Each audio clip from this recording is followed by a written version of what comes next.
Gaye told him, and we know this from Jan Gay's book and Marvin Pooh's book, that if you don't let me put this album out, I won't sing nothing ever again.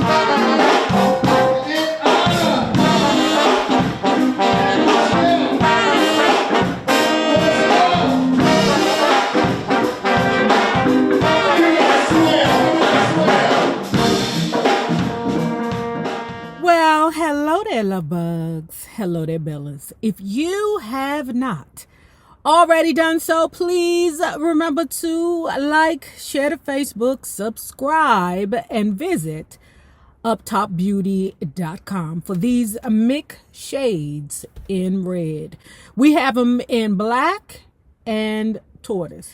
And if you are not already a part of this book club, please hit the Patreon link below and or the join button here on the YouTube, and for a small monthly fee of $5, you babies, yes you, can be privy to all the shenanigans before the YouTube gets it, if the YouTube gets it. Now, let's continue talking about Smokey Robinson. I don't like it, said Barry back in Detroit for a week of work. It's not commercial.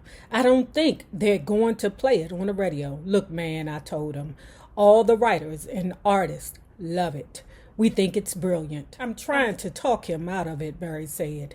That's like trying to talk a bear out of shitting in the woods. That ain't budging. In 1971, against the advice of the sales department, Motown released What's Going On, Marvin Gaye's masterpiece, the greatest album, in my opinion, ever made by anyone. Marvin surprised us. Marvin seduced us with a new sound, funky as all hell, that soared with spirituality. He sang about the vicious Vietnam War, the woes in the ghetto, police brutality, drug addiction, and the love of God. He stirred up this stew in one hot pot and kept it boiling, effortlessly. He flowed from theme to theme, one song melting into another. It was the first concept album, the first time I'd ever heard a singer multi-track his voice, answering himself, echoing himself, harmonizing himself, setting a standard for us all to follow. What's Going On was a sacred work. It also sold like crazy. The album produced 3 top 10 singles, the title track plus Inner City Blues, plus Inner City Blues and Mercy, Mercy Me, providing our marketing men mistaken. Most important though, Dad took our company out of the age of the producer and into the age of the artist. He made musical history. Now I know Smokey Robinson is the Flavor Flav of this public enema, but there have been a lot of people who said that Gordy would not accept their music or their concepts because Gordy wanted to keep the money with the writers and producers that he wanted to keep it with. Okay, I know you can write and produce, but which I see being the reason why Motown was stagnant for a while. People have pointed to this episode as an example of Motown stifling its artists. See what I say? The truth is that Barry, though he was the boss, lost the fight and lost it like a gentleman. He realized with Marvin and later with Steveland that these were artists who required freedom. Marvin Gaye told him, and we know this from Jan Gay's book and Marvin Pooh's book, that if you don't let me put this album out, I won't sing nothing ever again. Gordy was like, oh shit. By the start of the 70s, though, many of those artists, most noticeably Marvin, had learned to produce themselves.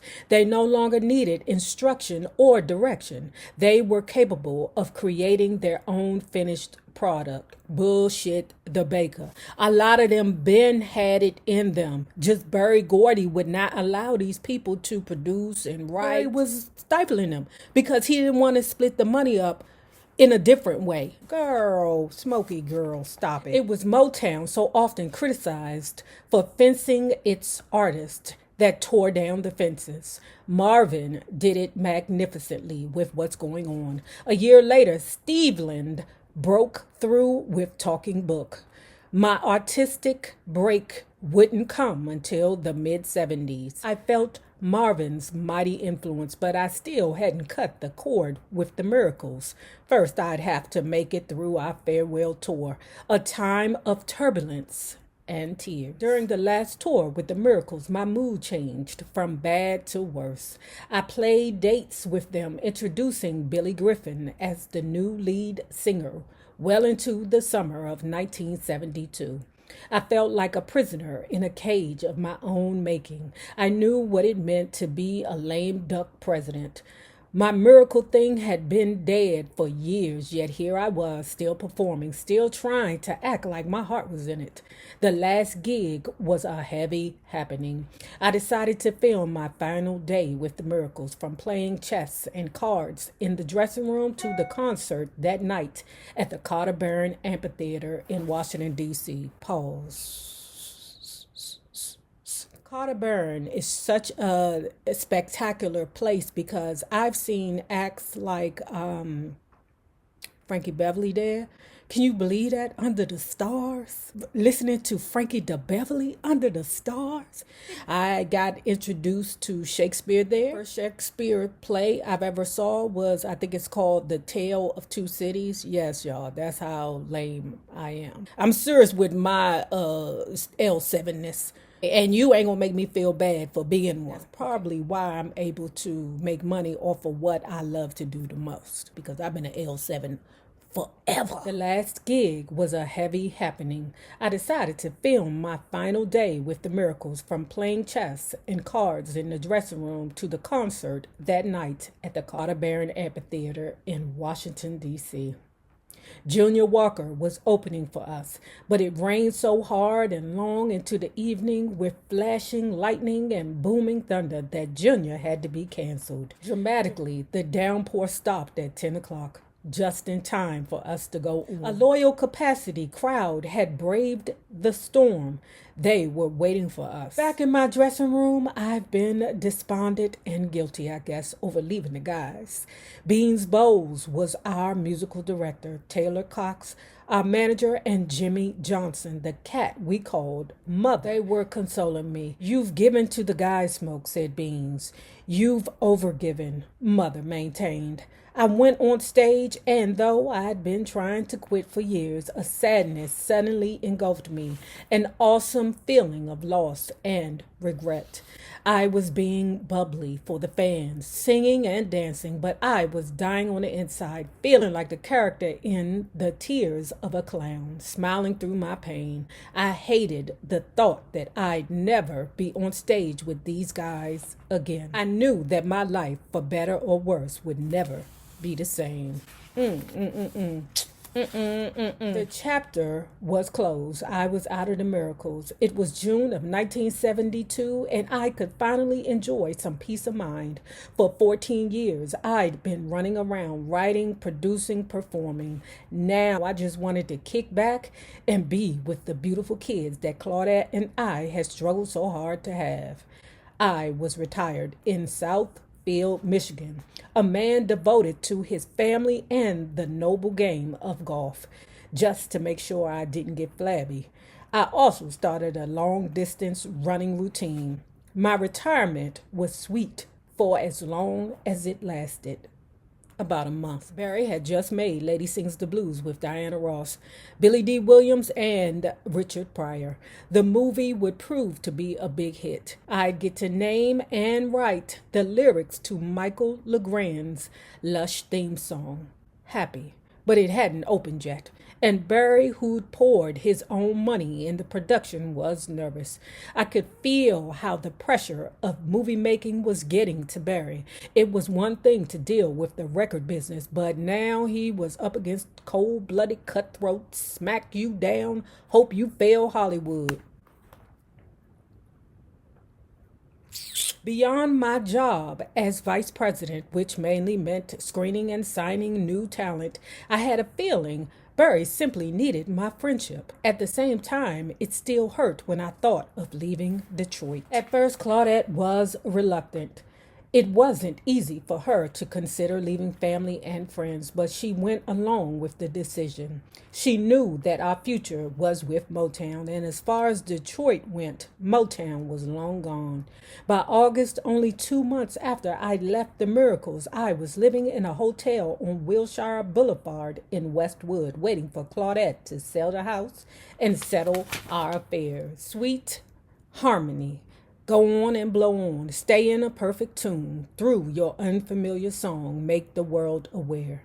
Suzanne DePass, then head of our A&R department, heard the song and loved it. She urged me to put it out on an album. But I'm retired, I protested. You're retired from performing, she said, not from writing and singing. Good point, Suzanne DePass. About the same time, Marv Tarplin called me from Detroit. It's too weird, Smoke. The group's all chiefs and no Indians. Everyone wants to be in charge, and I'm going crazy. I'd rather be out there in California with you. Come on out here, man. When he arrived, he had a tape of a song of the softest, sweetest, most sensitive midnight guitar music I'd ever heard. Oh my God, he must be talking about Baby Come Close. Put your hand in mine. Oh, please be kind. Oh, Pam Moffat helped me with the lyrics. And Baby Come Close. I knew it. I'm telling y'all, I ain't even had to read it, and I knew that was it. And Baby Come Close, my first solo single, was also my first solo hit, along with Sweet Harmony. I included it on Smokey, my debut solo album, co-produced with Willie Hutch, and released it in 1973. Turn the lights down low, baby come close. My concentration stayed on Claudette and the kids. Candy and I had cooled it. I didn't think I was vulnerable to new romance, but I was wrong. It was turning toward spring. We'd found a house in Beverly Hills and were living the good life. Claudette had settled in. Daddy Five was tinkering around with the cars in the driveway. It was 9 a.m. and I was cruising, kicking the last leg of my 4-mile run down L00sing. It was one of those rare, clear LA mornings when you could breathe.